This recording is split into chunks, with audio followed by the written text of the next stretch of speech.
నమస్తే. తెలంగాణలో బీఆర్ఎస్ పార్టీలో చాలా సీనియర్ నాయకులుగా ఉన్నారు గుత్తా సుఖేందర్ రెడ్డి. ఇప్పుడు ఆయన కాంగ్రెస్ పార్టీలోకి వెళ్తున్నారు అనే ప్రచారం ఒక్కసారిగా వెలుగులోకి వచ్చింది. చాలా కీలకమైనటువంటి అంశంగా చూడాలి. తెలంగాణలో గులాబీ పార్టీకి ఆదరణ చాలా తగ్గుతూ వస్తుంది. ఇట్లాంటి తరుణంలో చాలా ముఖ్యమైనటువంటి అంశాలన్నీ చోటు చేసుకుంటున్నాయి రాజకీయంగా. ఇప్పటికే పదుల సంఖ్యలో బీఆర్ఎస్ పార్టీని వీడుతున్నారు కొంతమంది.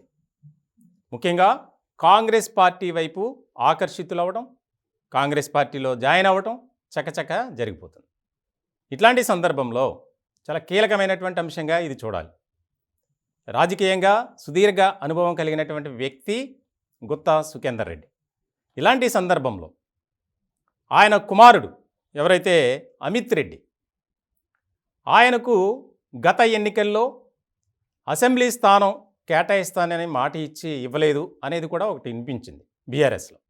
సో ఇలాంటి సందర్భంలో చాలా ముఖ్యమైనటువంటి అంశంగా ఇది మనం చూడాలి.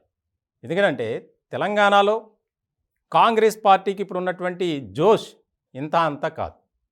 ఇలాంటి తరుణంలో బీఆర్ఎస్ బీఎస్పీతో పొత్తు పెట్టుకుంది. పార్లమెంట్ ఎన్నికలకు సంబంధించి రెండు పార్టీలు ఉమ్మడిగా వెళ్ళాలని ఒక నిర్ణయం తీసుకున్నారు. ఇలాంటి సందర్భంలో పార్టీకి షాకుల మీద షాకులు తగులుతున్నాయి. ఎందుకనంటే బీఆర్ఎస్ పార్టీలో ఉన్నటువంటి కింది స్థాయి నుంచి పై స్థాయి నాయకులంతా పార్టీని వీడుతున్నారు.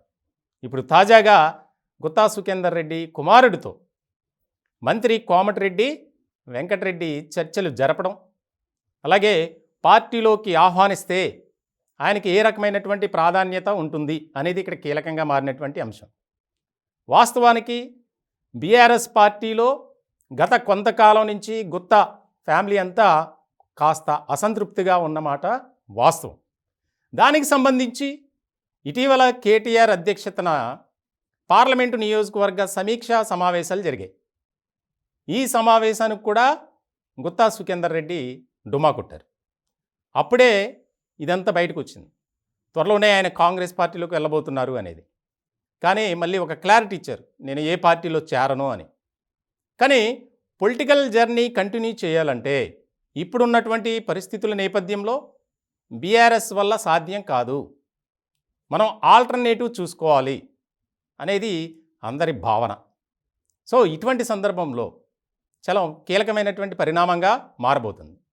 వాస్తవానికి నల్గొండ జిల్లాలో అప్పట్లో బీఆర్ఎస్ పార్టీ అధికారంలో ఉన్నప్పుడు మంత్రిగా పనిచేసినటువంటి జగదీష్ రెడ్డి, ఆయనతో ఉన్నటువంటి వర్గ విభేదాలు, అంతర్గత కుమ్ములాటలు, ఈ రకమైనటువంటి పరిస్థితుల నేపథ్యంలో పార్టీలో కూడా గుత్తా సుఖేందర్ రెడ్డికి తగిన ప్రాధాన్యత ఇవ్వలేదు.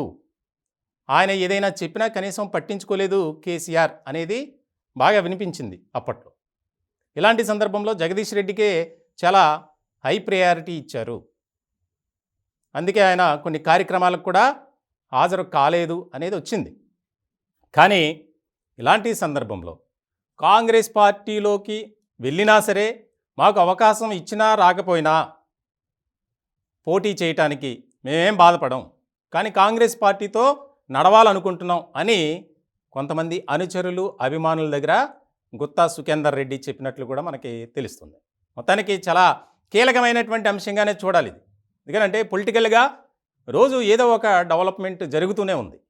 సో ఇటువంటి సందర్భంలో ఆయన ఒకవేళ పార్టీని వీడి కాంగ్రెస్ పార్టీలోకి వస్తే ఒక్క నల్గొండ జిల్లానే కాదు, తెలంగాణలోని చాలా జిల్లాల్లో ముఖ్యమైనటువంటి నేతలంతా బీఆర్ఎస్ను వీడుతారు అనేది ఎక్కువగా ప్రచారం జరుగుతోంది.